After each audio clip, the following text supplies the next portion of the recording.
That'll bring up Pedro Guerrero, who also has not contributed to a run. He has not scored a run or driven in a run in this series. That one snapped his helmet right off his head. Well, Pete's looking out there at David Cone. And I don't know why David would be throwing at Guerrero in this situation. Well, he got to pitch hitters tight. He didn't make much of a move to get out of the way. That pitch wasn't that far inside. Besides, Pedro's a type of hitter, and we talked about it on Friday night, that you want to pitch high and tight because of his muscular upper body. And that's a difficult place for pitchers, or rather hitters who have large upper bodies, to swing the bat. And you got a situation here where, as you just said, Ralph, Pedro hadn't done any damage in this series, and certainly wouldn't want to wake him up. No, there's no purpose there. And back inside again. 2 balls, no strikes. Where is Joe McGinty when you need him? He only hit 41 batters in 1 year. Pedro's staring at David Cone again, and David's staring right back at him. Well, I'll tell you, you can't let the hitter intimidate you about pitching inside. I believe the big problem that pitchers have is they get intimidated by some of these big guys. Certainly Dave Winfield is intimidating. But over in the American League, for the most part, you don't find pitchers pitching inside as much as you do in the National League. Oh, and Pedro. Oh, he's got to get suspended. Through the bat. He's got to get suspended for that. Barry Lyons wrestling Pedro away from Cone. That was a breaking ball. It was a curveball, for crying out loud. That was a curveball that Pedro really ducked into. Oh, that is serious throwing that bat at that pitcher.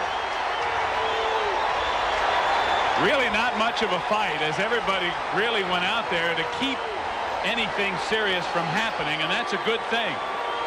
Well, Barry Lyons getting a hold of Guerrero, who really lost his cool, and throwing that bat at Cone, and it was a curveball that hit him on the helmet. It was not a fastball. You don't throw at anybody with a curveball. Besides, Pedro didn't even go down. I mean, he just sort of had to go plunk off of his helmet. Into it. Well, Pete, I don't think you're going to first base, partner. I think you're going to the clubhouse. Oh, I would believe so. Coach Joe Ferguson out there to talk to him. Manny Mota helped get him. Here's the breaking ball. Riding in, Guerrero ducks. I think it hit on the shoulder. Now, Guerrero just fires the bat at Cone. Remember, the first 2 fastballs were high and tight, glanced off his shoulder, maybe caught a piece of his helmet, and he felt he was being thrown at, and he just fired it out there. And Barry Lyons tackling him. Look at David. He's about half his size. He's saying, let's go. David's tough. Well, I don't believe he's that tough. That Guerrero's really big. Well, there was an incident that happened here in Los Angeles when Juan Marichal took a bat and hit Johnny Roseboro over the head with it, and he was suspended for some time as a result of that. Roseboro, in throwing the ball back, I believe it was Sandy Koufax pitching, came close to Marichal, but you always do when you have a batter up there and you're throwing back to the pitcher, and Marichal took the bat and hit Johnny Roseboro on the body with it. I believe he got part of his batting helmet. And they're still restraining Guerrero. Tommy Lasorda arguing with home plate umpire John Kibler, who's also the crew chief. And you could see, Tim McCarver pointed out, you could see David Cone saying it was a curveball. It certainly was all of that. Well, it wasn't really the curveball hitting him that caused the problem. It was the 2 fastballs, the first 2 pitches, that Guerrero felt were too tight, that he stood and stared at Cone, and it led up to that. Then the breaking ball hitting him on the shoulder set everything off. But you can't throw a bat like that and remain in the ball game. And I'd have to think that Pedro, once this incident is reviewed, is going to miss a lot more than the rest of this ball game. Well, he's out of the game. The breaking ball coming in, and Guerrero just ducked into it, and now he fires the bat. And Cone gesturing to him, saying, come on, and here comes Pete.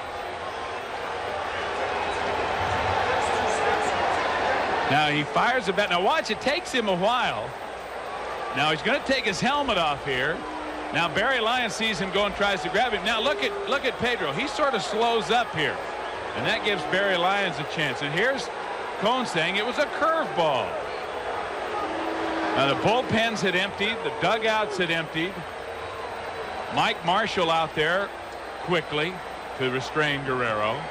And Lasorda still saying you've got to get Cone out of the game for throwing at Guerrero. That's, I'm sure Tommy's argument is that if Guerrero's out of there, David Cone's got to be out of there. But so far, Cone has not been ejected. Well, Tommy may get ejected here. Tommy argued that Dwight Gooden should have been tossed out of the game for hitting Griffin yesterday.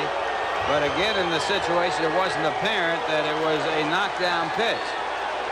And that certainly was not an intentional knockdown pitch, as it was a curveball. But then again, the Mets are leading 5-0. They don't want anybody on base. There's no excuse for thinking that it was a knockdown pitch. Well, you're going to pitch Pedro Guerrero inside. And see, Pete really didn't make an effort to move. He didn't back off. He just sort of ducked and really protected his head with his shoulder. So he's out of the game. We're going to have a pinch runner for him. Jeff Hamilton is coming out to run at first base for Guerrero being hit by the pitch. And it'll probably be tomorrow before we know of any action that's going to be taken against Pedro for firing that bat at David Cone.